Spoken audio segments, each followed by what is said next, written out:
I Gauri Sitanath প্রেমানন্দে একবার হরি হরি বল। নিতাই গৌরী সীতানাথ প্রেমানন্দে একবার হরি হরি বল। নিতাই গৌরী সীতানাথ প্রেমানন্দে একবার হরি হরি বল। সমবেত ভক্তবৃন্দের চরণ আমার কোটি কোটি দণ্ডবত প্রণিপাত। আজকে এক পরম শুভা তিথি, আষাঢ় মাসের পূর্ণিমা তিথি। একে আমরা কি বলি? ব্যাস পূর্ণিমা বা গুরু পূর্ণিমা। জগৎগুরু ব্যাসদেবের আবির্ভাব তিথি। পরাশর নন্দন ব্যাসদেব সত্যবতীর গর্ভে যার জন্ম, ব্যাসদেবে এলেন জগতে হরিভক্তি প্রচার করবার জন্য। পৃথিবীতে যখন জ্ঞান ভক্তি লোপ পেয়ে যায়, তখন ভগবান শ্রীহরি ব্যাস রূপে আবির্ভূত হয়ে আবার বেদ ভাগ করেন, বৈদিক শাস্ত্রের অনুমোদিত পুরাণ আদি রচনা করেন, মহাভারত আদি রচনা করেন। উদ্দেশ্য জীবকে হরিমুখী করে তোলা। তাই ব্যাসকে আমরা কি বলি? জগৎগুরু বলি ব্যাস। আজকে সর্বত্র মন্দিরে মন্দিরে গৃহে গৃহে ব্যাসদেবের অর্চনা হয়। ব্যাস জগতের সমষ্টি গুরু। ব্যাসকে অর্চনা করে সবাই আপন আপন গুরুদেবের অর্চনা করে থাকেন। ব্যাস জগৎগুরু বৃহস্পতিবারে জন্মেছিলেন, আষাঢ় মাসের পূর্ণিমায়। দেখুন এবারে দেখুন, আষাঢ় মাস পূর্ণিমা আবার বারটিও বৃহস্পতিবার। একবারে সাক্ষাৎ ব্যাসদেব জন্মিয়েছেন এই তিথিতে। ব্যাস ও নারায়ণ সাক্ষাৎ, ব্যাসদেব সাক্ষাৎ নারায়ণ। তাই ব্যাস ও ভগবান শ্রীহরির সত্তাবেশ অবতার। সব প্রকার অবতারের মধ্যে এক প্রকার বলবো যার মধ্যে ভগবৎ শক্তির আবেশ হয়। জ্ঞান শক্তির আবেশ হয়েছিল ব্যাসদেবের মধ্যে। তাই ব্যাসদেবকে কি বলা হয়? ব্যাসদেবকে ভগবানের একটা অবতার বলা হয়। নারদের মধ্যে যেমন ভক্ত শক্তির আবেশ হয়েছিল, তাই নারদ ভক্তাবতার। এই ব্যাসদেব জ্ঞান শক্তির পুরস্কারী অবতার। এখন কি ব্রত চলছে বলুন দেখি? চাতুর্মাস্য ব্রত। কবে থেকে? যেদিন থেকে শয়ন একাদশী শুরু হয়েছে। সূর্যের গতি দক্ষিণ দিকে, দক্ষিণায়ন। রথটা আসছে কোন দিকে? দেখুন গুন্ডিচাচল থেকে দক্ষিণ দিকে আসছে রথ। এটি কি ইঙ্গিত করে? সূর্য এখন দক্ষিণ দিকে। রথের গতি দিকেই বোঝা যায় সূর্য কোন দিকে, দক্ষিণ দিকে যাচ্ছে। দক্ষিণায়ন হয়ে বলবে, যেদিন উল্টো দিকে সূর্যের গতি দক্ষিণ দিকে, তাই কি হয়? দক্ষিণায়ন। এখন দেবতাদের ঘুমের সময়। এই শ্রাবণ ভাদ্র আশ্বিন কার্তিক অঘ্রাণ পৌষ, এই 6টি মাস দেবতাদের রাত্রি।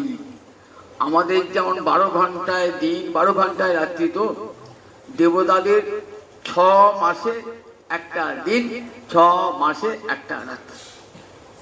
এখন দেবতাদের রাত্রি চলছে। সব ভগবান শ্রীহরির শয়নের সঙ্গে সঙ্গে সব দেবতারাও ঘুমিয়ে পড়লেন। তাই এই একাদশীর নাম কি হলো? দেব শয়নী বা হরি শয়নী একাদশী। এদিন থেকে আরো বলো চাতুর্মাস্য ব্রত।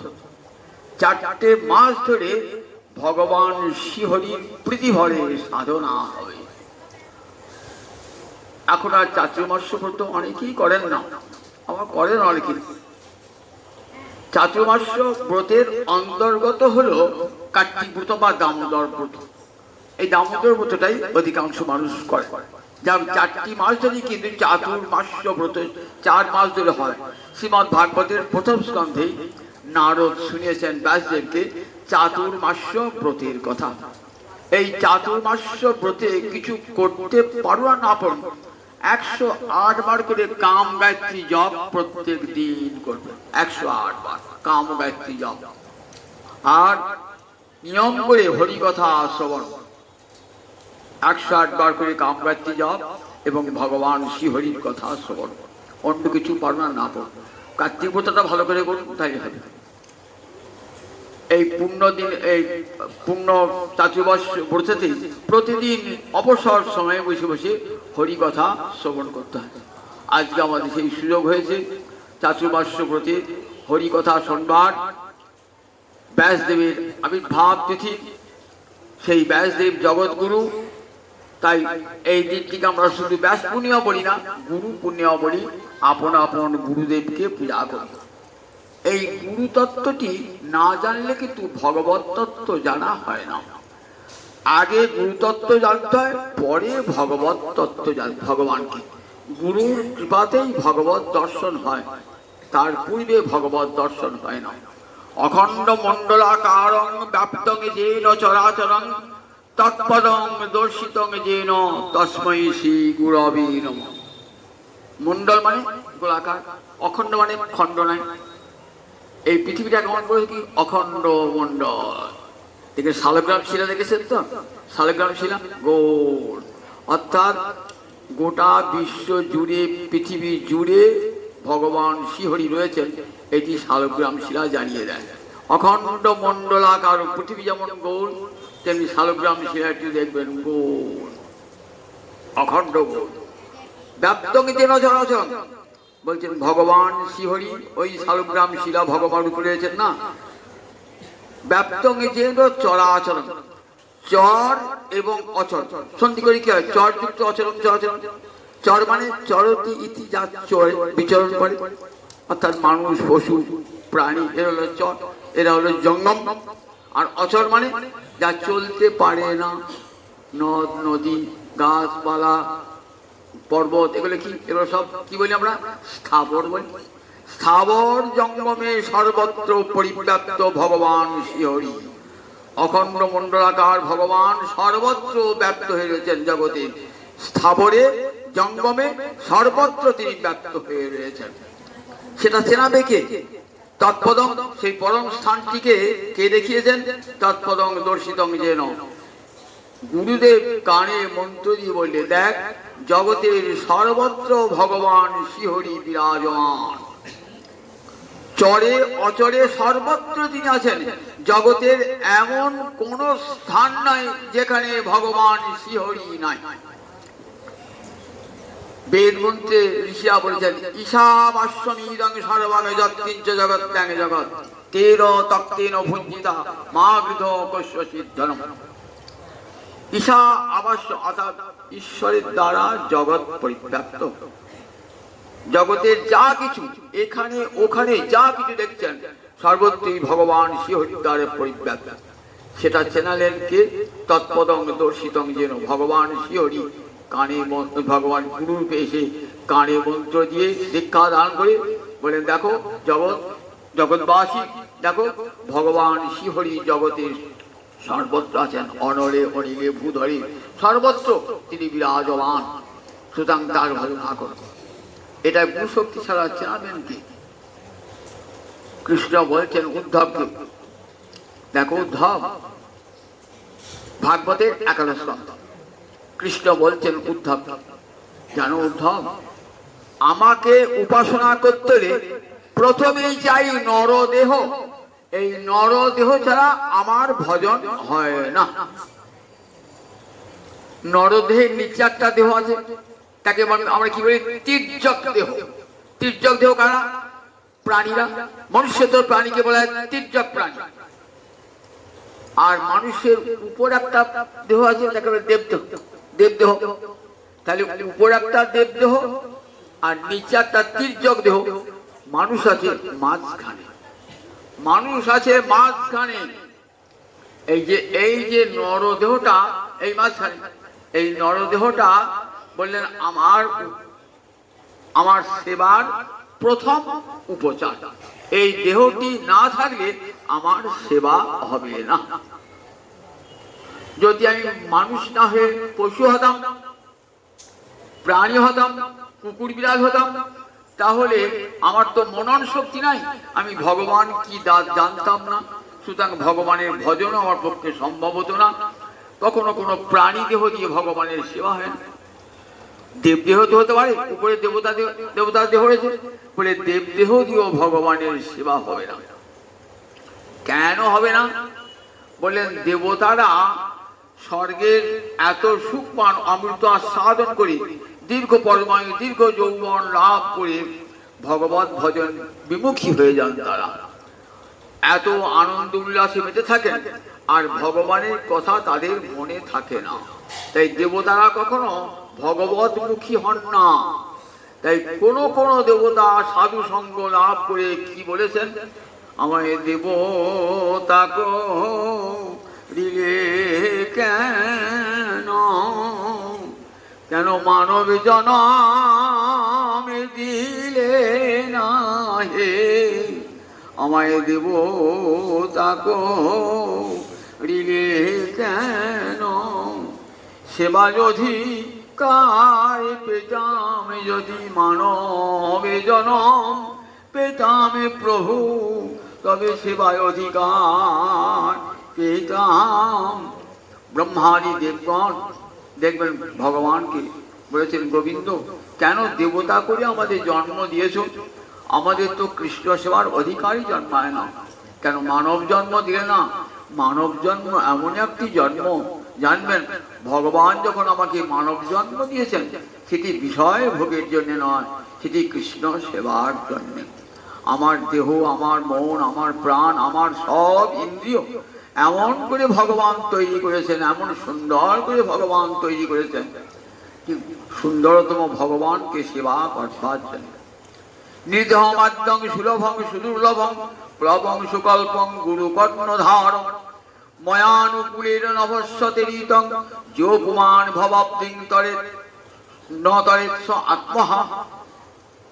নির্ধমাদ্যং বললেন আমার উপাসনা করতে হলে প্রথমেই চাই নরতনু। আদ্যং মানে প্রথম। বিশ্বচক্রী ক্রিয়াকর্তী বলছেন সর্ব বাঞ্ছিত ফলানাং মূলং, এই মানব দেহে আপনি যা যা বাঞ্ছা করবেন তাই ফল পাবেন। যদি উপরে উঠতে চান তাহলে উপরে উঠতে হবে, এই দেহরই উপরে উঠতে হবে। আর যদি নিচে নামতে চান, নরকের পথে যেতেন, তাও যা। সর্ববাঞ্ছিত ফলানাং মূলং, এই মানব দেহটা পেলে পরে আমি হেঁটে বৈকুণ্ঠ চলে যাবেন, হেঁটে চলে যাবেন গোলকে। দেবতাদেরও ক্ষমতা নাই যে হেঁটে বৈকুণ্ঠে যায়, কিন্তু এই মানব দেহের এমন ক্ষমতা, হেঁটে গোলকে বৈকুণ্ঠে চলে যাবেন তারা, দেবতাদের মাথায় পা রেখে। মানব দেহটা এত মূল্যবান, তাই নির্ধম আদ্যং বলেন এই মানব দেহটা অত্যন্ত প্রয়োজন এবং সমস্ত বাঞ্ছিত ফলের মূল। এই দেহটা না পেলে কোনো কিছুই হবে না। সর্ববাঞ্ছিত ফলানাং মূলং প্রবং সুকল্পং গুরুকর্ণধারং নির্ধম আদ্যং সুলভং সুদুর্লভং, বলে এই দেহটা সুলভ আবার সুদুর্লভ। সুলভ কাকে বলে? সুখে লভ্যতে যত্তৎ, সুখে যা পাওয়া যায়, অনায়াসে যা পাওয়া যায় তাকে বলে সুলভ। একটা জিনিস বাড়ির সামনে দোকানে পাওয়া যায়, কোথাও যেতে হবে না, বাজারও যেতে হবে না, চাইলে হাত পাওয়া যায়, একবারে সুলভ। আর একটা জিনিস গোটা কাটোয়ায় খুঁজে পেলেন না, বর্ধমানে পেলেন না, কলকাতায় পেলেন না, শুধু দুর্লভ নয়, সুদুর্লভ। তাহলে মানব দেহটা একদিকে সুলভ, আবার একদিকে দুর্লভ নয়, সুদুর্লভ। সুদুর্লভ কেন? সুদুর্লভ কেন বললেন, আপনি এই জন্মে মানব জন্ম পেয়েছেন তো গোবিন্দ দিয়েছে, গোবিন্দ করুণার দান। আমি যে বলেন আমি বহু দান ধ্যান করছি, বহু পুণ্যকর্ম করছি, আবার পরের জন্মে আবার মানব দেহই পাবো। বললেন না, পুণ্যকর্ম করবার জন্য মানব দেহ নেন না। পুণ্যকর্ম বলে তুমি চলে যাবে স্বর্গে, দেবতা হবে, দেব জন্ম লাভ করবে, দেব জন্ম লাভ করে ভগবত ভজন হবে না, আবার যে পুণ্য ক্ষয় হয়ে যাবে, আবার তুই মাটিতে নেমে আসবে, আবার তুই মাটিতে নেমে আসবে। কিন্তু বললেন সেই জিনিসটাকে বললেন সুদুর্লভ, বলে মানব দেহ বাবা ওই দেবতা হলেও মানব দেহ লাভ হয় না। বললেন সুদুর্লভ মানব দেহ, বহু জন্মের সাধনার ফল এই মানব দেহটা। ৮৪ লক্ষ জনই ভ্রমণ করে একবার এই মানব দেহ ভগবান দিয়েছেন পরীক্ষা করবার জন্য, যে এই দেহটা নিয়ে বিষয় ভোগ করো কেনা, দেখবার জন্য ভগবান দিয়েছে। দেহটা দিয়েছি কি জন্য দিয়েছি? সুন্দর দুটো চোখ দিয়েছি, চোখ দিয়ে গোবিন্দ দর্শন হবে। সুন্দর দুটি কান দিয়েছি, কান দিয়ে কৃষ্ণ কথা শ্রবণ হবে। জিহ্বা দিয়েছি, কৃষ্ণ গুণ বর্ণিত হবে। চরণ দিয়েছি, কৃষ্ণ ক্ষেত্রে গমন হবে। হস্ত দিয়েছি, গোবিন্দের জন্য মাল্য গ্রন্থন করবো, ভোগ রন্ধন করবো, তুলসী পাতা চয়ন করবো। তবেই তো সব ইন্দ্রিয়। মন দিয়েছি, গোবিন্দ স্মরণ করবেন।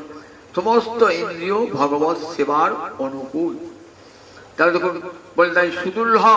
বললেন কোটি কোটি পুণ্যজন্ম, পুণ্য লাভ, পুণ্য কর্ম করো, কখনো মানব দেহ পাওয়া যায় না। কর্মফল আপনাকে ভোগ করতেই হবে। সকর্ম ফলভোগ কুমান।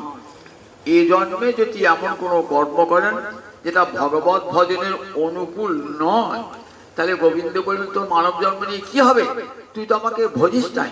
আমার দেহটা দিয়েছিলাম, মানব দেহটা আমাকে ভজবার জন্য, সুতরাং তোকে তার মানব দেহ দেবো না। তুই সুখ ভোগ করতে চাস তো দেবতা হয়ে যা, আর যদি পাপ কর্ম করে থাকি তার নরকে চলে যা, অন্য পশু পাখি কীট পতঙ্গ হবে। মানব দেহ দেবো না। মানব দেহটা কেবল গোবিন্দ ভজনের জন্য মানব দেহটা। তাই সুদুর্লভ কোটি কোটি পুণ্য করো, মানব দেহ লাভ হয় না। কর্মফল ভোগ করতে হবে। মনে রাখবেন, কোটি কোটি পুণ্য কর্ম করো, কর্মফল ভোগ ধ্বংস হবে না। আপনাদের প্রারব্ধ কর্মফল ভোগ করতেই। কিন্তু কৃষ্ণ ভক্তি অপার মহিমা কি করেন? প্রারব্ধ হারিত্ব। দেখবেন ভক্তির একটা বড় গুণ প্রারব্ধকে ধ্বংস করে দেয়। এটি আর কেউ করে না, কেউ করে না। আমার যা কপালে লেখা আছে সেটা হবেই হবে, সেটাকে কেউ খণ্ডাতে পারবে না। একমাত্র কৃষ্ণ ভক্তি সেটাকে খণ্ডন করে দেবে। এই গুণটা একমাত্র ভক্তি আছে, জ্ঞানের নাই, যোগের নাই, অন্য কোনো পুণ্য কর্মের নাই, একমাত্র কৃষ্ণ ভক্তির আছে। প্রারব্ধ হারিত্ব। ভক্তির ৯টা গুণের মধ্যে একটা গুণ হলো প্রারব্ধ হারিত্ব। তার মানে প্রারব্ধকে হরণ করিয়ে নেয়। প্রারব্ধ মানে যে কর্মের ফলে আমার জন্ম হয়েছে তাকে প্রারব্ধ বলে। সেই প্রারব্ধ খণ্ডিত হবে একমাত্র কৃষ্ণ ভক্তির দ্বারা, আর অন্য কোনো উপায়ে সেই প্রারব্ধ খণ্ডিত হয় না। তাই বলে সুদুর্লভ। বললেন দেখো মানব জন্ম অতি সুদুর্লভ, কিন্তু সেই জন্মটা আবার সুলভ হয় কি করে? দুটো বিপরীত ধর্মী বিশেষণ, সুদুর্লভ আবার সুলভ। একটা জিনিসেরই একটা বিশেষ্য পদের দুটো বিশেষণ, তেমন দুটো বিপরীত ধর্মী, একটা সুলভ একটা সুদুর্লভ। কি করে হয়? বলেন সুলভ হবে কখন? এই জন্য মানব জন্ম পেলেন তো সাধু সঙ্গ লাভ হয়ে গেল, ভজন শুরু করলেন, কিন্তু সিদ্ধি লাভ হলো না, মৃত্যু এসে গেল। তখন যদি মনে মনে ভাবনা করা হয়, প্রভু সারাটা জীবন আমি কাটালাম বিষয়ে চিন্তা, আমার অন্তিমকালে সাধু সঙ্গ হলো, তখন বুঝলাম যে মানব জন্মটা গোবিন্দ সেবার জন্য, কিন্তু সেটি তো আর পাবার উপায় নাই। আমি মুমূর্ষ অবস্থায় মৃত্যু ভোগ করছি। প্রভু যদি কৃপা করে আবার একটা মানব জন্ম দাও, তাহলে সেই জন্মের প্রারম্ভে সকাল থেকে তোমাকে ভজন করবো। এই বাসনা নিয়ে যদি কেউ মৃত্যু হয়ে যায়, তাহলে পরজন্মে আবার সেই মানব দেহ পাবে, তখন সুলভ হয়ে যাবে, সুলভ হয়ে যাবে। তাই দেখেন না, যারা মৃত্যুর সময় যারা সত্যিকারের নিজজন প্রিয়জন না, তার কানে না চোখের জল না ফেলে কাছে গিয়ে হরিনাম শোনাতে হয়, গীতা শোনাতে হয়, ভাগবত শোনাতে হয়, চৈতন্য শোনাতে হয়, নর্তন দাসের গান শোনাতে হয়। কারণ যাতে মনটা গোবিন্দ চরণে ক্ষণকালে চলে যায়। মন যদি ক্ষণকালের জন্য গোবিন্দ চরণে যায়, তাহলে কি হয়? সেই গোবিন্দ চরণ চিন্তা করতে করতে যদি একবার এই দেহ ত্যাগ করেন, পরজন্মের প্রারম্ভে আবার গোবিন্দ ভক্ত হয়ে জন্মগ্রহণ করেন। ভজন করতে করতে সিদ্ধি হলো না, তাহলে কি হবে? গীতায় বলা আছে, সিদ্ধি না হল ক্ষতি নাই। আবার কি হবে? বলে সুচিনাং সীমতাং দেহি যোগভ্রষ্ট অভিজায়তে।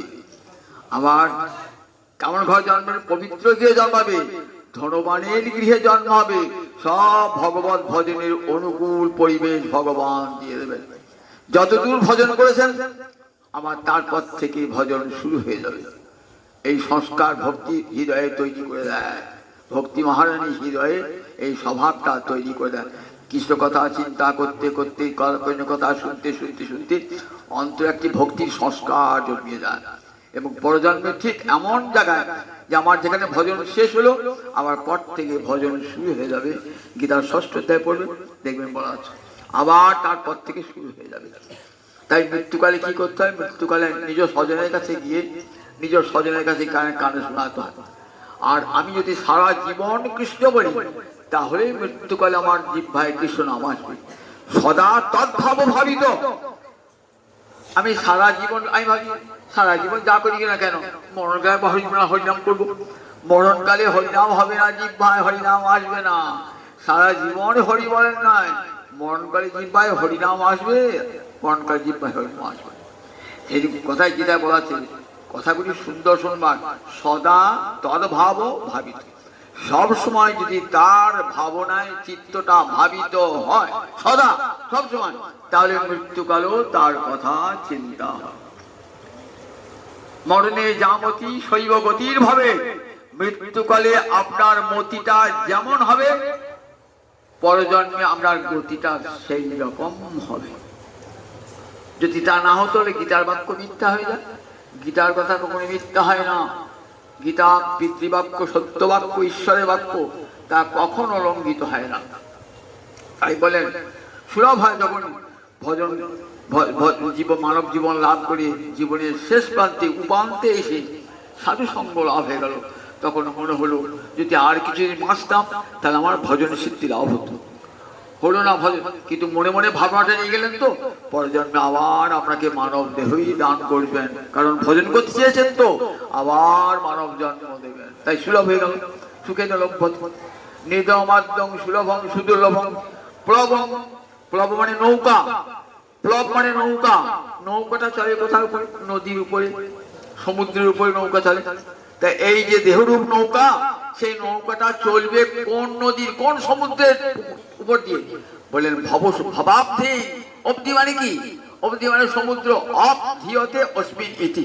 অব মানে জল, জল ধারণ করে যা তাকে কি বলে? অবধি, জলধি, সমুদ্র। তার ভবাব্ধি মানে ভব মানে সংসার। এই সংসার সমুদ্রে চলবে এই দেহরূপ নৌকা। এই দেহটা মানব কেমন নৌকা? বলেন সুকল্পং, সুগঠিত নৌকা। ডুবে যাবার ভয় নাই, কোনো ছিদ্র নাই, ছিদ্র রাখেন নাই, এমন সুন্দর করে ভগবান তৈরি করেছেন এই দেহটাকে। সুকল্প নৌকা আছে, নৌকায় বসে আছেন কে? জীবাত্মা বসে আছেন।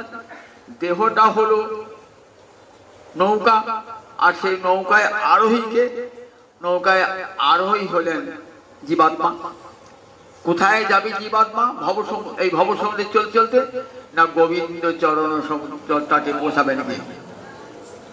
কিন্তু নৌকা থাকলেই কিন্তু সমুদ্র পার হওয়া যায় না।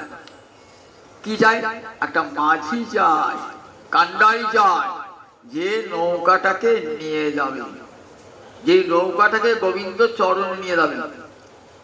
আপনি গোয়ালপাড়া ঘাটে নৌকায় চাপলেন তো, যে নৌকা, এই নৌকা আমাকে মেটলি ঘাটে নিয়ে যাবে, যাবে না। নৌকা তো জড়ো, তো দেহটা তো জড়ো, জড়ো দেহ আমাকে নিয়ে যাবে কি করে? নৌকা যেমন জড়ো, দেহটাও তেমনি জড়ো। তাহলে কি চাই? একটা চেতনাযুক্ত মাঝি চাই, নাবিক চাই, চেতনাযুক্ত। সেটিকে গুরু কর্ণধারম, গুরুদেব হলেন সেই নৌকার মাঝি। বুঝতে পারছেন গুরুর কত উপযোগিতা, যে গুরু ছাড়া ভগবানের কাছে যাওয়া যায় না। এই দেহরূপ নৌকায় জীবাত্মা বসে আছে। কোথায় যাবে সে? গোবিন্দের চরণমূলে। যেখান থেকে এসেছি আবার সেখানেই যেতে হবে। যেখানে আনন্দাধ্যেব খল্লিমানি ভূতানি জায়ন্তে আনন্দেন জাতানি জীবন্তি আনন্দং প্রয়ান্তি অভিসন্তি। বেদ মাতা বলছেন, শ্রুতি মাতা বলছেন, আনন্দ ব্রহ্ম হতে আমরা এসেছি, আবার তিনি কৃপা করে একটু সংসার আনন্দ দিয়েছেন বলি বেঁচে আছি। যদি আনন্দটুকু না থাকতো সংসারে কেউ থাকতে চাইতো না। কোবা ঝন্নাথ কোবা প্রাণনাথ যদ্দেশ আকাশ আনন্দ নস্যাৎ। যদি আনন্দ না থাকতো পৃথিবীতে তাহলে কখনো কেউ বেঁচে থাকতে চাইতো না। কে বাঁচছে? কোবা প্রাণনাথ, কে বাঁচছে? আমরা সংসার সুখ সেটা সামান্য তুচ্ছ সুখ বা সুখের আভাস হলো, সেটার জন্য মানুষ বেঁচে আছে। আবার কোটি জন্ম ঘুরতে ঘুরতে জীব আবার কোথায় যাবে? বললেন সে আনন্দ প্রয়ান্তি অভিসন্ধি, আবার আনন্দ দিকেই প্রয়াণ করবে এবং তাতেই প্রবেশ করবে। তা সেখানে আমাকে যেতে হবে, সেখানে নিয়ে যাবে কে? তাহলে গুরু কর্ণধার, গুরুদেব হলেন কর্ণধার কান্ডারি নৌকার মাঝি। গুরুদেব এই যে দেহরূপ নৌকা, সেই নৌকার মাঝি। গুরুদেব কৃপা না করলে ভগবানের কৃপা হয় না। ময়ানুকূলেন নভস্বতি নিতং যোগমান ভবাব্দি ন তরেশ্বর মহা। ময়ানুকূলেন বললেন যেই গুরু কৃপা লাভ হয়ে যায় তখন আমার কৃপার বাতাস ওই নৌকায় লেগে যায়। ময়ানুকূলেন নভস্বতি, নভস্যাৎ মানে বায়ু। দেখবেন আগেকার দিনে নৌকাতে এখন থাকে, নৌকায় এখন ভটভটি হয়েছে, পাল থাকে। তখন তো ডাঁটের যে নৌকা যেত তো পাল থাকতো, খুব মাঝি খুব কষ্ট হয়। তা যদি বাতাস অনুকূল বাতাস দেয় না, মাঝি পাল্টে কাটিয়ে দেয়, আর মাঝিকে হয়তো ডাঁট কষ্ট করতে হয় না। একবার বাতাস অনুকূল বাতাস পেলে একবার দ্রুত পৌঁছে যাবে গন্তব্যস্থলে, যেটা 50 মিনিটের পর 5 মিনিটে চলে যাবে বাতাসের গতিতে। তারপরে দেখো আমার ওই নরদেহরূপ নৌকার পালে কি হবে? যেই গুরু কৃপা হয়ে গেল না, তখনই আমার আনুকূল আমার করুণারূপ বাতাস লেগে যাবে সেই নৌকার পালে। দেখেছেন তো, ভগবানের গুরু কৃপাটি আগে না হলে আমার করুণা হবে না। জানো গুরুকে আচার্যং মাং বিজানিয়াৎ নাবমন্যত করেছি ন মর্তবুদ্ধা অসুয়েত সর্বদেবময় গুরু। বললেন দেখো আচার্যং মাং বিজানিয়াৎ, আচার্য মানে গুরু, যিনি নিজে আচরণ করেন এবং শিক্ষা দেন শিষ্যকে। নিজে কখনো আচরণ না করলে কখনো শিষ্যকে শিক্ষা দান করা যায় না। আমি যদি মিথ্যা কথা বলি তাহলে আমার ছেলেও মিথ্যা কথা বলতে শিখবে, আমার শিষ্যরাও মিথ্যা কথা বলতে শিখবে। তাহলে আমার আচরণটা যেমন হবে সেইটা দেখা দেখি আমার শিষ্যের আচরণটাও হবে। তাই আচার্যং মাং, আমি যাই তাই আচার্য, গুরুকে আচার্য বলে। আচার্যং মাং বিজানিয়াৎ, জানবে আমি গুরুদেব, আমি গুরুমূর্তি ধারণ করে গেছি। তাহলে ভগবান আর গুরু কি এক? হ্যাঁ। বলে তত্ত্বে ভগবান আর গুরু একই বটে, কিন্তু একটু পার্থক্য আছে। কিরকম? ভগবান হলেন সেব্য ভগবান আর গুরুদেব হলেন সেবক ভগবান। গুরু নিজে সেবা করেন, আবার জীবকে সেবা শিক্ষা দান করেন। অর্থাৎ গোবিন্দের করুণা শক্তি গুরুমূর্তি ধারণ করেছে। এই যে গুরু শক্তি না, গোবিন্দের করুণা শক্তি গুরুমূর্তি ধারণ করে আসেন। গুরুমূর্তি ধারণ করেছে জীবকে শক্তি সঞ্চার করেন কৃষ্ণভিমুখে চলবার জন্য। এখানে গুরুদেবের প্রয়োজনীয়তা। তা বলে দেখো ন মর্তবুদ্ধা অসুর সর্বদেবময় আচার্য নাবমন্যত, কখনো গুরুকে মনুষ্য বলে ভাববে না। এটাই গুরু অবমাননা। গুরুকে যখনই মানুষ বলে ভাবলেন, এর চেয়ে গুরুর আর অবমাননা হয় না। সবচেয়ে গুরু অবমাননা হলো গুরুকে মনুষ্য বলে নাবমন্যত করেছে। দেখবেন 10টা নামাপরাধ আছে, নাম করছে তো ফল পাচ্ছেন না। বল ফল পাবে কি করে? তোমার যে 10টা অপরাধ রয়ে গেছে, 10টা অপরাধের মধ্যে একটা অপরাধ হলো গুরুবজ্ঞা, অর্থাৎ গুরুর প্রতি অবজ্ঞা। কিরকম অবজ্ঞা? গুরু তো মানুষ, আমারই মতন গুরু, গুরুদেব আমারই মতন মানুষ, এই অবজ্ঞা বোধ আছে করতে। গুরুকে কখনো মনুষ্যপুত্রা অসূয়েত, অসূয়া মানে গুণেশু দোষাবিষ্করণ, অসূয়া। গুণে যদি দোষ আবিষ্কার করা হয় তাকে বলে অসূয়া। গুণে দোষ আবিষ্কার, গুরুদেবের গুণ রয়েছে, আমি তার দোষ আবিষ্কার করলেন, এটার নামই অসূয়া। ন মর্তবুদ্ধা, তাকে যদি মনুষ্য বুদ্ধি করেন তাহলেই কিন্তু আপনার পারমার্থিক জগতে পতন হয়ে গেল। তাই ন মর্তবুদ্ধা অসূয়েত, তাকে মর্তবুদ্ধিতে অসূয়া করবেন না।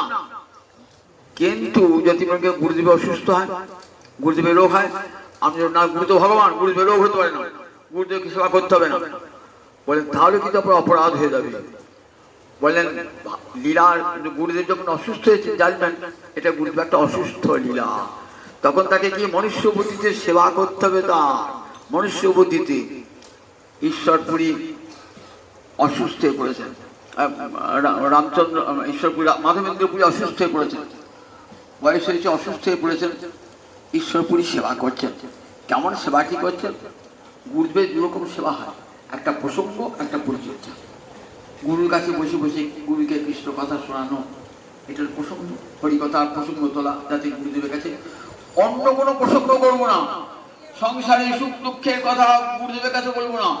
গুরু কেমন করে আমার হরি ভক্তি লাভ হয়, কেমন করে একাদশী ব্রত পালন করতে হয়, কেমন করে জন্মাষ্টমী ব্রত পালন করতে হয়, এইসব তত্ত্ব গুরুর কাছে জানবো। এটা প্রসঙ্গ, এটার প্রসঙ্গ প্রসঙ্গ। আর পরিচর্যা, গুরু যদি অসুস্থ হয়ে যান তার সেবা করা। অন্য সময় তো গুরু সেবা করছেন, গুরুর জন্য ফুল এনে দিলাম, তুলসী এনে দিলাম, গুরুর জন্য জল এনে দিলাম, গুরুর স্নানের ব্যবস্থা করে দিলাম, এগুলি সব সেবা। তা অসুস্থ হয়ে পড়েছেন মাধবেন্দ্রপুরী, তখন সেবা করছেন। একদিকে ঈশ্বরপুরী শোনান, হরিকথা শোনান গুরুদেবকে, কাঁদছেন, হে মথুরানাথ কবে তোমায় দেখবো, নয়ন জলে ভাসেন, বিছানায় পড়ে আছেন তো, রোগজর্জর দেহ মাধবেন্দ্রপুরী, আর কাঁদছেন, ওগো হে দীন দয়ার্দ নাথ, হে মথুরানাথ কবে তোমায় দেখবো, কবে তোমায় দেখবো, রোগ যন্ত্রণা ভুলে গিয়ে কেবল কাঁদছেন। আর ঈশ্বরপুরী কেবল কৃষ্ণ কথা শোনাতেন, আবার মলমূত্র নিজেই পরিষ্কার করছেন। কি আশীর্বাদ করলেন? বললেন তোর হোক কৃষ্ণের প্রসাদ। বললেন তো কৃষ্ণের প্রসাদ, তুই কৃষ্ণের অনুগ্রহ লাভ কর। স্বয়ং ভগবান গৌরাঙ্গ হরি তার শিষ্য হয়ে গেল। কেমন গুরুদেবের কৃপা, ভগবান হয়ে এলেন শিষ্য তার কাছে, ঈশ্বরপুরী শিষ্য হয়ে গেলেন ভগবান গৌরাঙ্গ হরি। কেমন কৃপা! আর উল্টো দিকে দেখুন, রামচন্দ্র পুরী কি করছেন? গুরুর কাছে থেকে গুরুকে বলছেন আপনি তো পরব্রহ্ম, আপনি কাঁদছেন কেন? আপনার তো রোগ বালাই নাই, কিছুই নাই, আপনি তো পরব্রহ্ম, আপনি তো নিজেই কৃষ্ণ, কৃষ্ণ বলে কাঁদছেন। বলে দূর হও তোমার কাছ থেকে, আমি কৃষ্ণ বিরহের জ্বালায় জ্বলছি, আর বলছিস কেন তুমি কৃষ্ণ, দূর হও এখান থেকে। দেখলেন না, শিষ্যকে তাড়িয়ে দিলেন রামচন্দ্রপুরীকে। দেখবেন চৈতন্য চৈতন্যতে রামচন্দ্রপুরীর কথা আছে। রামচন্দ্রপুরী এই গুরুর পরিত্যক্ত হয়েছিল তো, বলে কি হলে দেখুন, একবারে ভগবানের প্রতি তো নিন্দুক, ভগবানকে নিন্দা করছে। মহাপ্রভু যখন রয়েছে পুরী ধামে না, মহাপ্রভুকে খুব সম্মান দিচ্ছেন, আমার গুরু ভাই বলে খুব সম্মান দিচ্ছেন রামচন্দ্র পুরীকে, আমার গুরুরই শিষ্য, খুব সম্মান দিচ্ছেন। বলছেন তুমি সন্ন্যাসী, এত খাও কেন? সন্ন্যাসী এত ভোজন ভালো না। মহাপ্রভু যিনি এলেন না, যিনি রামচন্দ্রপুরী এলেন, সেই থেকে মহাপ্রভু খাওয়া কমে গেল, 4 ভাগের 1 ভাগ খান। সবাই বলছেন প্রভু ওর কথা শুনে আপনি ভোজন ত্যাগ করলেন কেন? কেন ভোজন করবেন? কেন প্রভু তুমি নীলাচলে কতবার খাও, 52 বার খাও, নীলাচলে খাও প্রভু, গোবর্ধনে কত 80 অন্ন খেয়েছো, কেন খাবে প্রভু? বলছে না না কিন্তু প্রভু আবার ঠিকই বলেছেন তো, সন্ন্যাসী বেশি আহার করতে নাই। আমার একদিন হচ্ছে কত পিঁপড়ে সার বেঁধে যাচ্ছে গম্ভীরার মন্দিরে, তা বলছেন তাহলে নিশ্চয়ই লুকিয়ে লুকিয়ে গৌরহরি মিষ্টি খান, নইলে পিঁপড়ে যাবে কেমন করে?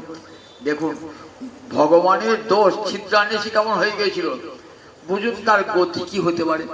যে এমন করে গুরু ছিদ্রান্বেষী, ভগবানের ছিদ্রান্বেষী গুরু যাকে পরিত্যাগ করেছেন, তার যে কোথায় গতি হতে পারে সেটা আর চৈতন্য চৈতন্য বলেন নাই, বলে বুঝে নেন তার গতি কোথায় হতে পারে। আর গুরুকে গুরুর প্রিয়পাত্র, তার গতি কেমন হবে। তাই ন মর্তপুত্রা, গুরু অসুস্থ হয়ে পড়েছেন, তখন মনুষ্য বুদ্ধি সেবা করতে হবে। রাঘবের ঝাড়ি দিন বললাম না, মহাপ্রভুর আম হবে বলে শুকুতা চূর্ণ করে দিয়েছেন, শুক্তা চূর্ণ করে দিয়েছেন পুরানো শুকুতা। পুরানো শুক্ত মানে পটলের লতির পাতা, তিতো তো, শুকনো করে গুঁড়ো করে দিয়েছে, ওটা খেলে কি হয়? আমাশয় হয় না। তা থাকেন উড়িষ্যায় সমুদ্রের তীরে থাকেন তো, মহাপ্রভু আমাশয়, মহাপ্রভু চিন্ময় তো আমাদের দেহে আমাশয় হয়, মহাপ্রভু আমাশয় হয় নাকি? কিন্তু পেটে আমদোষ নষ্ট করে বলে মনুষ্য বুদ্ধিতে মহাপ্রভু পায়। দময়ন্তী মনুষ্য বুদ্ধি পরে মহাপ্রভু পায়। মনুষ্য বুদ্ধি করে এত ভালোবাসা, মনুষ্য বুদ্ধিতে ভালোবাসে। তাই অসূয়া করবেন না, ভালোবাসবেন মনুষ্য বুদ্ধিতে, কিন্তু কখনো অসূয়া করবেন না। কেন? আমি তো গুরুকে অসৎ দেখছি। বললেন তুমি তো তুলসী গাছকে দেখছো, আবার একটা পাশে একটা গাছ হয়েছে, সেই গাছটাকেও দেখছো। দুটো গাছই তো এক। জল পেলে বাঁচে, জল না পেলে বাঁচে না। রুটি শুকিয়ে যায়, শুকিয়ে যায়। তাহলে দুটো গাছ কি এক? আমরা প্রতিদিন তুলসী কাছে গিয়ে বলছি বৃন্দা ওই তুলসী দেব ওই প্রিয়া ওই কে সবস্য চ কৃষ্ণ ভক্তি প্রদে দেবী সত্যবতী নম নম। আমার গোবিন্দ জল ঢালছি মাথাতে, গোবিন্দ বল্লভাং দেবী ভক্ত চৈতন্য কারণী স্নাপায়ামি জগদ্ধাত্রী হরি ভক্তি প্রদায়। সন্ধ্যেবেলা ধূপকাঠি নিয়ে তুলসীকে বলে নম নম তুলসী কৃষ্ণ প্রিয়সী বলে গান করে তুলসীকে বন্দনা করছি। ওই পাশে কাছে করছি না, পাশে কাছে জলও দিচ্ছি না, তাকে তার কীর্তনও করছি না। তাহলে একই তো বৃক্ষ ধর্ম রয়েছে, ওর মধ্যে যে বৃক্ষ ধর্ম তুলসী মধ্যে, তবু জানি তুলসী আমরা সাক্ষাৎ শ্রীহরি তুলসী, এই জ্ঞান আছে। তুলসীকে আমরা চিন্ময় বলে ভাবি।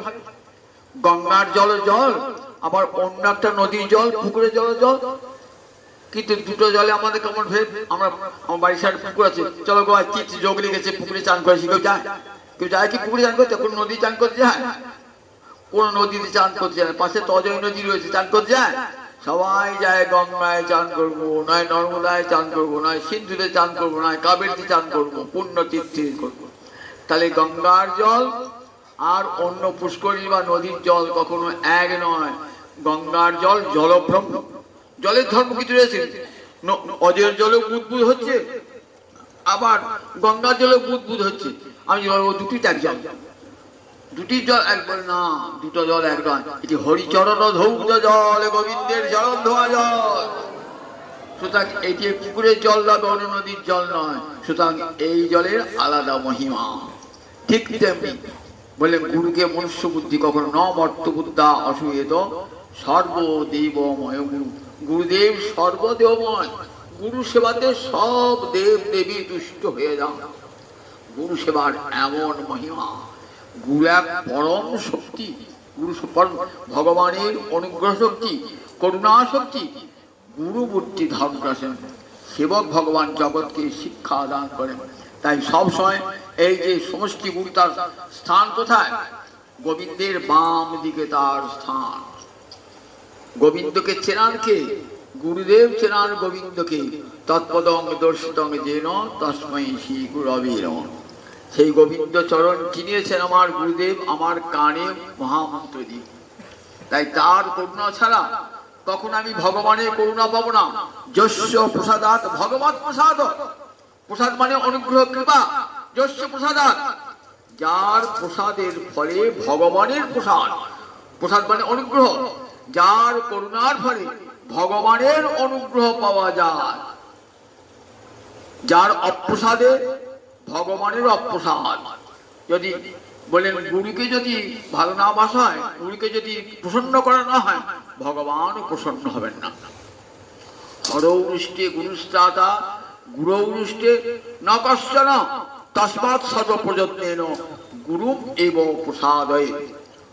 হরৌষ্টে গুরুস্ত্রাতা, হরি যদি রুষ্ট হয় ক্ষতি নাই। কে রক্ষা করবে? আমার গুরুদেব রক্ষা করবে আমাকে। কিন্তু গুরু রুষ্ট না কষ্ট, গুরু যদি রুষ্ট হয়ে যান, অপ্রসন্ন হন, আমাকে গোবিন্দও রক্ষা করতে পারবেন না। তারপর দেখবেন সনক সনাতন সনন্দন সনত কুমার এরা পৃথিবীর আদি গুরু। পৃথিবীর আদি গুরু কোথায় গেলেন? বৈকুণ্ঠে গিয়েছেন। জয় আর বিজয় মারতে এলো। তোমরা উলঙ্গ হয়ে ঢুকছ, এখানে আমার মা কমলা আছেন, যাও বেরিয়ে যাও। বললেন বৈকুণ্ঠে থেকে তোমাদের এমন অসৎ ব্যবহার, অসুর মধ্যে ব্যবহার। বৈকুণ্ঠে কারা আছে? কৃষ্ণ ভক্সা বৈকুণ্ঠে কেউ আছে? আমাকে অপমান করতে দিচ্ছ? যাও, অসুরের মতো ব্যবহার, অসুর কুলে তোমাদের জন্ম হোক। গোবিন্দ ছুটে এসেছেন। ছুটে এসে কি করলেন? কই ঋষিটিকে ধমক দেন না, আমার ভক্তকে, আমার জয় বিজয় আমার ভক্তকে কাকে কেন অভিশাপ দিলে কেন? গোবিন্দ সে জোরাত করে ক্ষমা চাইছেন, হে আদি গুরু সনক সনাতন সনন্দন সৎকুমার, আমার দ্বারের প্রহরী আপনাদের সঙ্গে অন্যায় ব্যবহার করেছি, তার জন্য আমি ক্ষমা প্রার্থী। আমার বাড়ির দূরে একটা প্রহরী আছে, আপনাকে আমি নিমন্ত্রণ করছি, কি নিমন্ত্রণ করি না, এমনি আমার বাড়ি গিয়েছেন, আপনাকে তাই দিচ্ছি। তখন আমি যদি ভদ্রলোকে কি বলবে, আহা ও জানে না, আমি ক্ষমা চাইছি, শিষ্য আপনার সাথে খারাপ ব্যবহার করছে, ভগবান ঠিক বলেছে, দেখো অন্যায় ব্যবহার করছে। তখন বলছেন, প্রভু তোমার ভক্তকে আমি সাথ দিয়ে ফেলিস। ওই বেশ করছো, দেখো আমার ভক্তের সঙ্গে যে খারাপ ব্যবহার করে না, সে যদি আমার নিজের লোক হয় না, অতি নিজের লোক হয় না, লক্ষ্যও যদি আমি তাকে পরিত্যাগ করি, লক্ষ্যও যদি হয়তো আমি পরিত্যাগ করি, আমার ভক্তের সঙ্গে যে খারাপ ব্যবহার করে। তবে শোনো একটা অনুরোধ, ও তো আমার ভক্ত, আমাকে সে থাকতে পারবে না, এই 3 জন্ম পরে যেন আমাকে ফিরে আসে। বললেন, প্রভু 3 জন্ম কেন? 3 জন্মকে এখনই অভিশাপ ফিরে নিচ্ছি। বল না না, তোমাদের অভিশাপ সত্য হোক, জগতে দেখো যে গুরুরুষ্ট হলে ভগবান রক্ষা করতে পারেন না, জগৎ দেখো। আবার ভগবানের রুষ্ট হলে পারে গুরুদেব রক্ষা করবে। জগাই মাথায় উদ্ধার করতে গিয়ে কি হয়ে রেখেছেন তো, মাথায় কি করেছেন, নিতাই চাঁদের কপাল ফাটিয়ে দিয়েছেন কলসি কানা ছুঁড়ে। ছুটে এসেছেন ভগবান, চক্র চক্র করে চক্রকে রাখছেন। নিতাই চাঁদ ছুটে এসেছেন, প্রভু চক্রকে রাখছো, তুমি কি প্রতিজ্ঞা করেছিলে, এই বস্ত্র না ধরিব, কারো প্রাণে না মারিব, চিত্তশুদ্ধি করিব সবার, রাম আদি অবতারে ক্রুশে নানা অস্ত্র ধরে, তুই অস্ত্র ধরবে, তাহলে তোমার নাম যে পতিত পাবন, তবে জগাইকে উদ্ধার করবো, কিন্তু মাথায় কি করবো না, মাথায় তোমাকে মেরেছে। বলে না না প্রভু, তুমি যদি মাথায় কে কৃপা না করো, তাহলে তোমার পতিত পাবন নামটা আমি মুছিয়ে দেবো। বলবে না না, আমার গৌরহরি পতিত পাবন নয়। বলো এর মতন পতিতা জগতে আছে, তাকে তুমি একবারে বাহু দিয়ে আগে হয়েছে, না প্রভু ওকে তুমি চক্র হত্যা করতে পারবে না। চক্র ফিরে গেল। দেখেছেন তো, নিতাই চাঁদ জগৎ গুরু, সমস্ত জগৎ গুরু যেখানে দেখবে নিতাই চাঁদ, সেখানে আমার জগৎ গুরুর প্রকাশ। নিতাই চাঁদ এসে বুক দিয়ে ধরেছেন, না মাথায় কে রক্ষা করো। চক্র ফিরে গেল, মহাপ্রভু মাথায় কে কৃপা করলেন। দেখালেন গুরু কৃপা থাকলে ভগবান রুষ্ট হলো, গুরুদেব রক্ষা করতে পারে। হরৌ রুষ্টে গুরু স্ত্রাতা, গুরৌ রুষ্টে নকশ্চন। শিহরি রুষ্ট হলে ক্ষতি নাই, গুরু রক্ষা করবেন, কিন্তু গুরু রুষ্ট হলে কেউ রক্ষা করতে পারে না। তস্মাৎ সর্ব প্রযত্নেন গুরু এব প্রসাদয়। তাই সমস্ত প্রযত্নে গুরুকে সেবা করবে। গুরু সেবায় ভক্তি রাজ্যে প্রবেশের প্রথম প্রাণ। দেখবেন 64 সাধন ভক্তি কথা যখন বলছে না, ভক্তি রসামৃত সিন্ধুতে রূপ গোস্বামী শিক্ষা দিচ্ছেন, তো রূপ গোস্বামী বাদ ভক্তি রসামৃত সাজিয়ে সাজিয়ে লিখছেন। প্রথমে কি লিখলেন, প্রথমে সাধন ভক্তি গুরু পাদাশ্রয় তস্মাৎ কৃষ্ণ দীক্ষেতি শিক্ষণ। বললেন প্রথমেই চাই গুরুর চরণ আশ্রয়, তার কাছে দীক্ষা, তার কাছেই শিক্ষা, তার কাছেই দীক্ষা, তার কাছেই শিক্ষা। তস্মাৎ তার কাছে, তস্মাৎ মানে 1 বছর আছে, তার কাছে কৃষ্ণ দীক্ষা শিক্ষিত শিক্ষক শিক্ষণ, তার কাছে দীক্ষা, আবার তার কাছেই শিক্ষাটা হয়। 5টা গুরু হয় না, এক জায়গায় দীক্ষার মন্ত্র নিলাম আর 5 শিক্ষা গুরু করতে হয়, কোথাও বলা নাই। শিক্ষা মন্ত্র বলে কোনো মন্ত্র নাই, ভালো করে দেখুন, শিক্ষা মন্ত্র বলে কোনো মন্ত্র হয় না। কোথাও দেখান দেখি শিক্ষা মন্ত্র বলে। শিক্ষা মানে ভজনের শিক্ষা যেখানে পাবেন। গুরুদেব, আপনার গুরুদেব প্রাপ্তি হয়ে গেছে, এবার কোনো মহৎ ব্যক্তির মুখে ঠিক দেখছেন আমার গুরুদেব যে সম্প্রদায়ের, সেই সম্প্রদায়ের উপযুক্ত কথাগুলো বলছেন, যেগুলো আমার ভজন সাধনের পক্ষে অনুকূল, তখন তার কাছে তাকে মনে মনে ভাবলেন, তাকে তার পাঠ শুনলেন, তার কথা শুনলেন, তাকে শিক্ষাগুরুকে মানলেন। তিনি কানে মন্ত্র দিতে আসবেন না, শিক্ষাগুরু কখনো কানে মন্ত্র দিতে আসেন না। অনেক অবধি 24টা গুরু ছিল, গুরুধারী এক একজন দেখবেন 4টে 5 7টা করে গুরু। এমন বুড়বাগ লোক যখন আছে 4টে 5টা 7টা করে গুরু আছে। একটা গুরুর কাছে মন্ত্র নিয়েছে, আবার একটা গুরুর কাছে মন্ত্র নিয়েছে, আবার একটা গুরুর কাছে মন্ত্র নিয়েছে। বলে শিক্ষাগুণিত হয়, 5টা শিক্ষাগুণিত হয়। কোনো জায়গায় বলা নাই দীক্ষা। যিনি গুরুদেব দীক্ষা দেবেন তিনি তো ভজন শিক্ষা দেবেন। যদি গুরুদেব ভজন শিক্ষা দেন, দান করতে না পারেন, তাহলে গুরুদেবের দীক্ষা দেওয়ার অর্থ কি? দীক্ষা দেওয়ার অর্থ কি? আমি সেই গুরুকে টপকে অন্যকে শিক্ষা করতে পারেন, তাহলে গুরুকে অপমান করা হলো না? আমার গুরুটা দীক্ষা দিতে পারে, জানে না ভজন শিক্ষা, আমি ওকে দীক্ষা নিলাম। আজ যার কাছে দীক্ষা, তার কাছে শিক্ষা হতে হবে। দেখতে হবে যে আমার গুরুদেব শাস্ত্র প্রতিষ্ঠ পথে আমাকে শিক্ষাটা দান করছেন কিনা। গুরু বলেন যদি অবলিপ্ত হয় কোনো গুরুর অবলিপ্তস্য বলেন উৎপথ প্রতিপন্নস্য কার্যাকার্য অজানত। কোনটা কার্য কোনটা অকার্য জানেন না, কোনটা শাস্ত্রীয় সিদ্ধান্ত কোনটা শাস্ত্রীয় অসিদ্ধান্ত জানেন না। উৎপথ প্রতিপন্নস্য, খারাপ পথে গুরুদেব চলে গেছেন। বললেন এমন যে গুরুদেব, তাকে গুরুদেবকে দূর থেকে প্রণাম জানাবেন। এইবার ঠিক গুরু তুল্য কোনো ব্যক্তির কাছে, সেখানে তার কাছে ভজন সাধনের উপদেশ গ্রহণ করবেন, তার কাছে ভজন সাধন উপদেশ গ্রহণ করবেন। সেই গুরুকে ত্যাগ করবেন না, মনে মনে দূর থেকে প্রণাম জানাবেন, কিন্তু তার সঙ্গ কখনো করবেন না। কারণ জানবেন তার কথাগুলি সব শাস্ত্র বিরোধী হচ্ছে। এবং আমি যা চাই, মনে করুন কোনো শাক্ত শৈবের কাছে আপনি দীক্ষা নিয়েছেন, কিন্তু মনটা আপনার কৃষ্ণ ভাবনা অনুকূল, তাহলে কি করবেন? তাহলে কি সেই শৈব সেই শাক্তের বদ্ধ হয়ে চলবে? কখনো তা নয়। আমি তো চাই বৃন্দাবনে যেতে, বৃন্দাবনে যেতে, রাধা গোবিন্দের যুগল সেবা। সুতরাং শক্তি মন্ত্র, শৈব মন্ত্র, এগুলি মন্ত্র সবই মন্ত্র। এবার যা যা যে পথে যাবে, কিন্তু আমি তো চাই আমি যে পথে যাব আমার গুরুদের আমি সেই গুরু অনুসরণ করব, যে গুরু আমাকে বৃন্দাবনের পথে নিয়ে যাবে, আমাকে গোলকের পথে যে নিয়ে যাবে যে গুরুদেব, আমি সেই গুরুর সন্ধান করব। সমস্ত গুরুকে সম্মান জানাবো। জগতে যত গুরু শাক্ত শৈব যা যা গুরু আছেন সবাইকে, সমস্ত মহৎজনকে সেবা প্রণাম জানাবো, ভক্তি জানাবো, শ্রদ্ধা জানাবো। কিন্তু উপদেশটি কার গ্রহণ করব? দেখবো যিনি ভক্তি পথের যাত্রী, বৃন্দাবনের যাত্রী, একমাত্র তারই সঙ্গ আমি করব, সেই মহৎজনের সঙ্গ আমি করব। এটাই সাধুজনের নিয়ম। পাঁচটা জায়গায় ঘুরলে পরে কখনো এক জায়গায় পৌঁছানো যায় না। বলেন একটা ভজন পথে একটা নিষ্ঠা থাকা চাই। নিষ্ঠা যদি না থাকে না, তাহলে কখনো ভজনের উদ্দেশ্য সিদ্ধি লাভ করে না। হনুমান জানেন যে রামচন্দ্র যা নারায়ণ তাই। হনুমান জানেন, বলে আমি জানি রামচন্দ্র যা কৃষ্ণ তাই, কিন্তু আমার সর্বস্ব হল রামচন্দ্র। দেখেছেন মুরারি গুপ্ত মহাপ্রভু মুরারি গুপ্তকে বলছেন, মুরারি তুমি কৃষ্ণ ভজন করো। মুরারি ছিল থেকে মুরারি তো হনুমান, হনুমান মুরারি হয়েছেন। রামচন্দ্র কি জানেন না, বলছে প্রভু তাই করবো, তোমাকে এত ভালোবাসি তাই করবো। রাত্রে রেখে শিওরে রামচন্দ্র এসে দাঁড়িয়ে আছে, কাঁদতে কাঁদতে, প্রভু রামচন্দ্র এসে দাঁড়িয়ে আছে আমার শিওরে, আমি কি করে রামচন্দ্র ছাড়বো?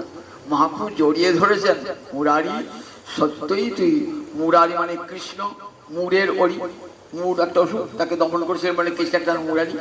মুরারি তোর হৃদয়ে গুপ্ত হয়ে রয়েছে, তুই যথার্থ করে মুরারি, তুই প্রাণ ভরে রাম সেবা কর পূরণ করে। জগৎকে রেখেছেন নিষ্ঠা কেমন, দেখুন নিষ্ঠা কেমন জিনিস। আমি গুরু কৃষ্ণ মন্ত্রে দীক্ষা গ্রহণ করেছি গুরুদেবের কাছে, গুরুদেবের প্রদর্শিত পথেই আমি চলব।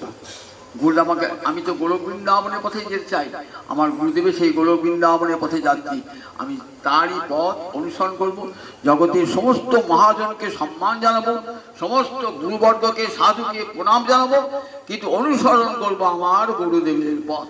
এটি মনে রাখবেন, কাউকে অপমান নয়, কাউকে অসম্মান নয়, আমরা সকলকে সম্মান দান, জীবে সম্মান দিবে জানি কৃষ্ণ অধিষ্ঠান। কৃষ্ণ ভক্ত কখনো কাউকে অপমান করেন না, অসম্মান করেন না। জগতের সর্বত্র তারা মাথা নত করে থাকেন, সে শাক্ত হোক শৈব হোক, যে কোনো ধর্মের লোক হোক না কেন, কৃষ্ণ ভক্ত সকলকে সম্মান দান করতে হবে। এটি কৃষ্ণ ভক্তের আরো বড় গুণ। তাদেরকে সকলকে সম্মান দিয়ে নিজের গুরু প্রদর্শিত পথেই চলবেন, নিজের গুরু গুরু সবাই একই গুরু শক্তি। গঙ্গার জল, দেবরাজের ঘাটের জল আপনি চান করছেন, সে একই গঙ্গার জল। আবার ছেঁড়াখালি ঘাটে চান করছে, আমি এই তুই ছেঁড়াখালি ঘাটে চান করিস, আমি দেবরাজের ঘাটে চান করি, জানিস আমি কালীবাড়ি ঘাটে চান করি। দেখো গঙ্গার জল থেকে পাল্টে গেল নাকি, ছেঁড়াখালি ঘাটের জন্য আলাদা আর দেবরাজ ঘাটের জন্য আলাদা। একই গুরুদেব, একই গুরু শক্তি, সর্বত্র ভগবানের অনুগ্রহ শক্তি গুরু শক্তি এসেছেন। সুতরাং আমার গুরু তোমার গুরু কোনো ভেদ নাই, সমস্ত গুরুই এক। এই বোধ ভগবানই ভগবানই এক বোধ থাকতাম, সমস্ত গুরু ভগবানই এসেছেন কৃপা করে গুরু শক্তি দিয়ে। সেই গুরুদেবের বলে প্রসন্ন কর সর্বপ্রকারে সেই গুরুকে ন মর্ত বুদ্ধ অসুয়েত সর্বদেবময় হরি, গুরুদেব আমার সর্বদেবময়। গুরু সেবাতে সব কিছু পাওয়া যায় গুরুদেবের। গুরুদেব ভগবানের ভগবান গুরুর কাছে এমন কৃতজ্ঞ, বলেছেন দেখো গুরুদেবের কৃপা না হলে আমার কাছে কেউ আসতে পারে না।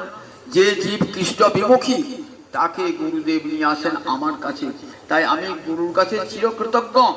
তাই প্রথমে কার পূজা করবে? সর্বাগ্রে গুরুদেবের পূজা করবে, তারপর আমার পূজা করবে। সর্বাগ্রে গুরু পূজা দেখবেন আমাদের বৈষ্ণব ধর্মে আগে সর্বাগ্রে গুরু পূজা। ভগবানের বামে রয়েছেন গুরুদেব, এটি মনে মনে ভেবে সর্বাগ্রে গুরু পূজা। পৃথিবীর সব ধর্মে কিন্তু গুরুবাদ আছে, সব ধর্মে গুরুবাদ আছে। এমন কোন ধর্ম শাক্ত বৈষ্ণব শৈব সব ধর্মে গুরু ছাড়া ভজন হবে না। কারণ বেদ বলেছেন আচার্যবান পুরুষ বেদ। ভগবান আচার্যবান মানে গুরু না থাকলে ভগবানকে জানা যায় না। সব ধর্ম, হিন্দু ধর্ম, মুসলমান ধর্ম, জৈন, খ্রিস্টান সব ধর্মে আছে। তবে আমার সামনে ব্যষ্টি গুরু স্বীকার করি আমরা। মুসলমানরা সমষ্টি গুরু, ওরা হযরত মুহাম্মদকে সবার গুরু বলে ভাবে। খ্রিস্টানরা যীশু খ্রিস্টকে সবার গুরু বলে ভাবে। আর আমরা ভাবি যে না, আমার গুরু পৃথক, মনুষ্যর পেশের ব্যষ্টি পেশেছেন। আমার কাছে ব্যষ্টি গুরু আর সমষ্টি গুরু। অন্যান্য ধর্মের সমষ্টি গুরু আছে, কিন্তু আমাদের হিন্দু ধর্মে সব ব্যষ্টি গুরু আছে। কোনো কোনো বিশেষ ব্যক্তি, যে কোনো মহৎ ব্যক্তিকে কৃষ্ণ শক্তি সঞ্চারিত হয়েছে, তিনি এসে আমাকে দীক্ষা দিচ্ছেন। গোবিন্দের কৃপা শক্তি, তিনি মূর্তিমান হয়েছেন। জীবের নিস্তার লাগি নন্দসুত হরি, ভুবনের প্রকাশন গুরুরূপ হরি। নন্দসুত হরি গুরু মূর্তি ধারণ করে জীবের কাছে এসেছেন পৃথক পৃথক পরিচয়ে। সব গুরু এক ভগবান শ্রীহরি, একই শক্তি সর্বত্র প্রকাশ করেছেন। সেই গুরুদেবের কৃপা না হলে কখনো ভগবত ভজন। তাই বললেন ময়ানুকূলে নহস্যতিতম যোপমান ভবাব্দিং ন তলেস্ব আত্মহা। সেই গুরুদেবের কৃপা যে পেল না, সংসার সমুদ্র পার হতে পারল না, স্ব আত্মহা, সে তো আত্মঘাতী। এমন সুন্দর মানব জন্ম লাভ করলো, একবার হারি তাই হা গৌর হা রাধা মাধব বললো না, বলে জানিয়া শুনিয়া সে আত্মঘাতী হইল। লোচন বলে আমার নিতাই দেবানা ভজিল, জানিয়া শুনিয়া সে আত্মঘাতী হইল। যে নিতাই জগৎগুরু, তাকে ভজলাম না, জেনে শুনে আমি আত্মঘাতী হলাম। তাই গুরুদেবকে সর্বপ্রকারে গুরুদেবকে ভালোবাসুন, পূজা গুরুদেবের শ্রদ্ধা করুন। গুরু কৃপা লাভ হলে পারি, ভগবত কৃপা লাভ হয়ে যায়, মানব জীবন ধন্য হয়ে যায়। অনেক কথাই বলবার একটা বেজে গেছে, আর আমাকে বলতে দেবে না। এবার বলা সেদিকে কী করি, এবার মনে রাখবেন আজকে গুরু পূর্ণিমার দিন। সবাই আপন আপন গুরুদেবের চরণে প্রণাম জানান। সমস্ত বিশ্বগুরুকে প্রণাম জানাই। জয় গৌর হরি, জয় নিতাই চাঁদ, জয় গৌর হরি, জয় গুরুদেব, জয় গুরু, জয় গুরু, জয় গুরু।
জয়